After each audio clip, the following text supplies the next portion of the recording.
Hello friend, কেমন আছো তোমরা? আশা করি সবাই ভালো আছো আর আমিও ভালো আছি। আমি ঘরকন্যার চ্যানেলে তোমাদের আরও একবার স্বাগত জানাই। আজকে একটা সুন্দর রেসিপি নিয়ে চলে এসেছি। সেটা হচ্ছে আজকে এঁচোড়ের কোপ্তা বানাবো। তা আমারই বাড়ির গাছের এঁচোড় কাঠ কেটে নিয়ে এলাম, দিয়ে পিস পিস করে কাটছি। আর কি বলো তো, গাছের এঁচোড়, বাড়ির গাছের এঁচোড় আর দোকানের এঁচোড় হলে সেটা কী হয় বলো তো, এতটা আঠা অত থাকে না। ওই কারণে কী করলাম বলো তো, এঁচোড়গুলো পিস পিস করে কেটে খোলা সমেত প্রেসার কুকারের মধ্যে ভরে দিলাম, দিয়ে একটা সিটি মেরে নিলাম, একটু হলুদ দিয়ে ভরে নিলাম। কী হবে বলো তো, আঠাটা অত থাকে না। আর এই মানে সিটি না মেরে কাঁচা অবস্থায় যদি আমি রান্না কাটতাম, তাহলে পরে আমার হাতে আটা করে ভরে যেত। দেখেছো, একটা সিটি মেরে নিলাম, ব্যাস, দিয়ে ঢেলে নিলাম। দেখো, একটু ঠান্ডা জল দিয়ে দিচ্ছি যাতে এঁচোড়গুলো ঠান্ডা হয়ে যায়, কাটার যাতে সুবিধা হয়। ওই কারণে দিয়ে একটু আঠা লাগছে না, দেখেছো? তবুও কী বলো তো, এটা পুরো টাটকা এঁচোড়, তো হাতে একটু জাস্ট আঠা লেগেছে। আর এরকম করে দোকান থেকে যদি এঁচোড় কিনে নিয়ে এসে এরকমভাবে খোলা সমেত একটা সিটি মারা হয় না, একটু আঠা লাগে না। যেহেতু এটা আমার বাড়ির গাছের এঁচোড়, এত গরম বলে না আমি ধরতে পারছি না, হাত থেকে পিছলে পড়ে যাচ্ছে দেখো। আর খুব গরম লাগছিল, মানে এরকম পিস পিস করে কাটতে আমার একটু বেশ অসুবিধা হচ্ছিল। এঁচোড় আমার সমস্ত খোলা ছাড়ানো হয়ে গেছে। এবার পিস পিস করে ছোটো ছোটো করে কেটে আর একবার সিটি মেরে নেবো, যাতে মানে খুব তো ভালো সেদ্ধ হয়নি। আমি তো জাস্ট একটা সিটি মেরেছি, আর খোলা সমেত কি আর সেদ্ধ হবে বলো, সেদ্ধ হয়নি বললেই চলে। তাই আমি পিস পিস করে একটু কেটে নিচ্ছি যাতে খুব তাড়াতাড়ি সেদ্ধ হয়ে যায়। ওই কারণে দেখো, দেখছি হয়েছে কি না। আর কি বলো তো, এঁচোড় কাটতে আগে আমি একদমই জানতাম না। আমার মানে বাপের বাড়ির তরফের মায়ের থেকে এঁচোড় কাটা আমি শিখেছি। তা এখন আর বলতে নেই, এখন হঠাৎ করে এঁচোড় মানে কাটা শিখে গেছে। আমি এরকমভাবেই কাটি। অনেকে কি বলো তো, আমাদের ও বাড়ির মা যেমন এঁচোড়ের খোলা সমেত মানে এরকম সেদ্ধ করে না, এমনি কেটে নেয়, বলে ও অসুবিধা নেই, হাতে সর্ষের তেল মানে মেখে এঁচোড়টা কেটে নেয়, বলে আঠা লাগবে না। আমি আগে তাই করতাম। আর কী করছে দেখো, আমার এঁচোড়টা সেদ্ধ হয়ে গেছে।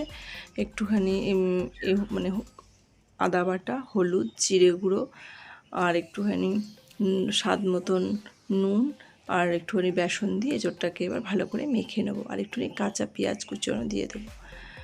এটা করবো এঁচোড়ের কোপ্তা।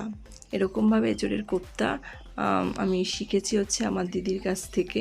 কারণ আমি জানতাম না, আমি বাপের বাড়ি যাই যখন, তখন দিদি বানিয়েছিল, সেখান থেকেই আমার এই রেসিপিটা শেখা। এই রেসিপিটা সুন্দর খেতে, অপূর্ব খেতে। আমার ছেলে বলেছে তো খুব ভালো হয়েছে, পুরো মাংসর মতন গন্ধ বেরোচ্ছিলো। আর পেঁয়াজ রসুন দিয়ে কোনো কিছু রান্না করলে সেটা মাংসর মতনই গন্ধ বেরোয়। আর কি বলো তো, এই রেসিপিটাও খেতে খুব সুন্দর হয়েছিল। তোমরা বানাবে, দেখো তেলের ওপর ছেড়ে দিচ্ছি। বানাতে হয়তো একটুখানি হজবজই লাগবে, মানে একবার সেদ্ধ করো, তারপরে মাখাও ভালো করে। মাখিয়ে দেখো ভাজা কমপ্লিট। আমি একটা একটা করে এবার তুলে নিচ্ছি।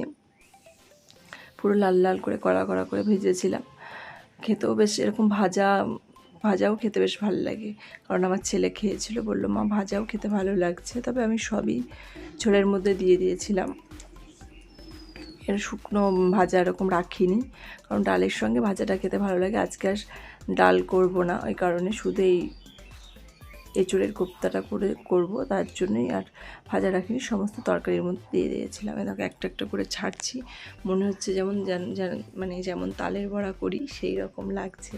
আমি তো প্রথম ভাবছিলাম দিদির মতন খেতে হবে কি হবে না, তবে কিন্তু রান্না করার পর আমার ছেলে বলছে না মা, খেতে ভালো হয়েছে, বেশ মাংসর মতন খেতে লাগছে। তাই এটা একটা অপূর্ব মানে অসাধারণ রেসিপি। এঁচোড়ের তরকারি খেতে খেতে মানে মুখে যদি খুব অরুচি চলে আসে, তখন এই রেসিপিটা এঁচোড় দিয়ে রেসিপিটা করলে মুখ ছেড়ে যাবে বলতে পারো। আর এরকমভাবে করলে পরে কোনো দিনই এঁচোড়ে অঘেন্না ধরবে না, কারণ এঁচোড় জিনিসটাই একটু অন্যরকম। আমার তো বেশ ভালো লাগে এঁচোড়ের শুধু নিরামিষ তরকারি বলো, আর একদম ছোটো এঁচোড়ে নিরামিষ তরকারিটা ভালো লাগে। একটু বড় হয়ে গেলে না, এঁচোড়টা সাধারণত পেঁয়াজ রসুন ছাড়া খাওয়া যায় না। একটু চিংড়ি মাছ দিয়ে বলো, তারপরে খাসির চর্বি দিয়ে এঁচোড় রান্না করলে খেতে খুব সুন্দর হয়।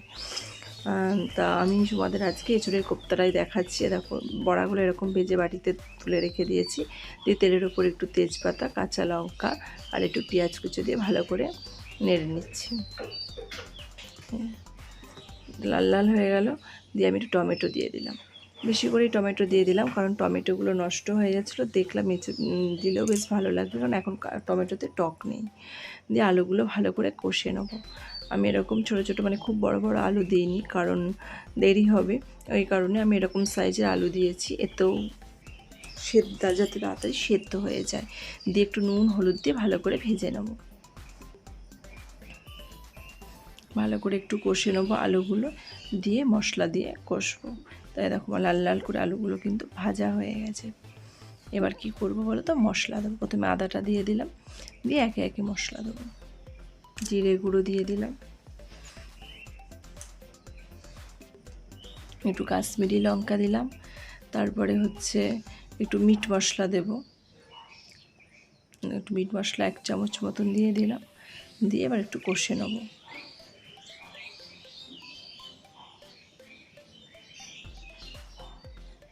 আর আমি যখন রান্না করছিলাম তখন আমার ছেলে বারবার বলছে, তুমি কী রান্না করছো মা, এটা মাংসর মতন গন্ধ বেরোচ্ছে। তারপরে এসে যখন দেখে তখন বলে এটা রান্না করছো, খেতে পারবো তো? দিয়ে নিজে একটা জানো তো হাতে করে তুলে নিল। দিয়ে আমি বলছি কেমন হয়েছে? বলছে খুব ভালো হয়েছে। এ দেখো মশলাটা কষানো হয়ে গেল, দিয়ে বক করে ফুটছে। দিয়ে নামানোর সময় একটু ঘি, গরম মশলা দিয়ে নামিয়ে নেবো। আর একটুখানি চিনি দিলাম, জানো তো সমস্ত তরকারিতেই মানে স্বাদ আনার জন্য 1 ফোঁটা চিনি দিতেই হবে। চিনি না দিলে না তরকারিগুলো কেমন অসম্পূর্ণ থেকে যায়। আমি তো চিনি দিই, সমস্ত তরকারিতে আমি 1 ফোঁটা চিনি দিই।